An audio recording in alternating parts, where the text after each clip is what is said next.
Okay, today I want us to look at what we call functions.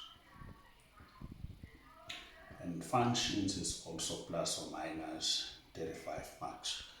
But in grade 12, we look at what we call inverse. Okay, the inverse function, if one can define the inverse is just a reflection. This is just a reflection across the line y equal to x. But before we proceed, let me go back to grade 11, the reflection. Then in grade 11, you were exposed to this reflection. See, this is your x. This is your, not x, but it's your y-axis. Let's say you have a point here, which is x and y. If this point is reflected across y-axis, what would happen? Let's look at the x values here. The x values at this quadrant will be negative, whereas the y will be positive. But now if we reflect this point across x-axis, like this one, your x on this side is positive, whereas your y is what? It's negative. Then Sitiliwa grade 11, the reflection across the y-axis, what is affected? X is affected. As you can see that this side x is positive, but this side x is negative, but the y is not affected.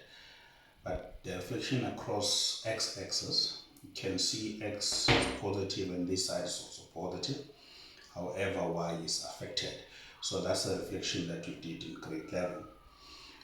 If we can look at this one graphically, if you have this equation, y equal to 2 exponent x, if this equation is reflected across y-axis, let's start with the y-axis. We said what will be affected is x. Look at the x value here. The x value here is positive.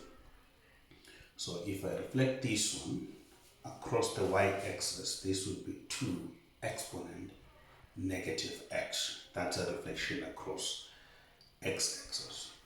But now, the reflection across y-axis, the very same equation, which is 2 exponent x, the new equation will be given by, here we are saying y will be affected, which means your y here, it's positive, but after reflection, it will be negative 2 exponent x. So that is what is important.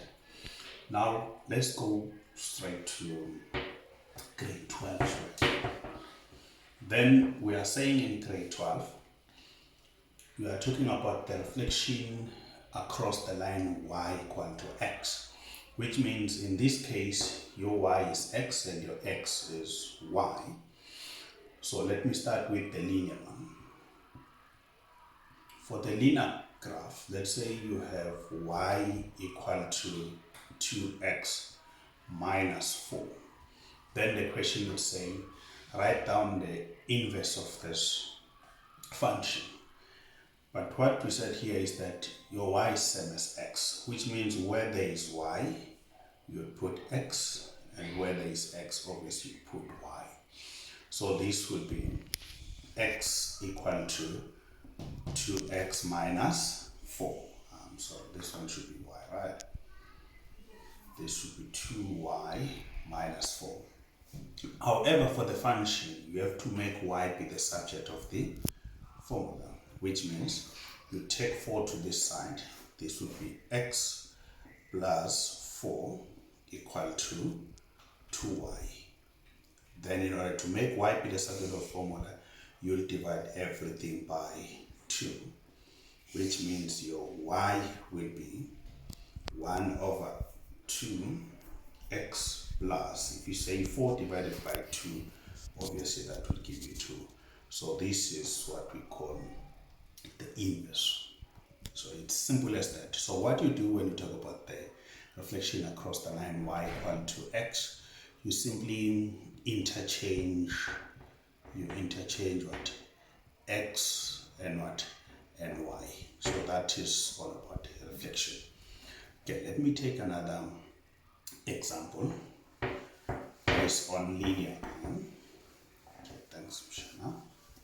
Okay, based on linear, let me say you have now f of x equal to negative 3x minus, okay, let's say plus 4.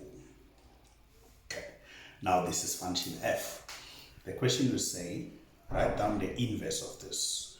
There is the symbol or the sign for the inverse, it's something like this. So this one indicate that this f is no longer a function of x, but now it's an inverse, which means you have to interchange x and y. This is same as y, which means this is y equal to negative 3x plus 4. There is a first step here. It's a one of interchanging x and y, right? Which means your first step here will be x equal to negative 3. Here you have x, but you put y plus 4. However, you have to make y be the subject of formula here. Since this one is negative, obviously you transpose it. This will be positive 3y equal to, you take this one to the side, it's going to be minus x plus 4. And you have to make y be the subject of formula, which means you have to divide everything by 3, which means your y will be negative 1 over 3x plus 4 over 3. So this is just the inverse. But if I want to write it in terms of f, this would be f with a minus there, equal to negative 1 over 3x plus 4 over 3. So that is all about linear. After this one, we'll be looking at the exponential graph. Let's stop there for now.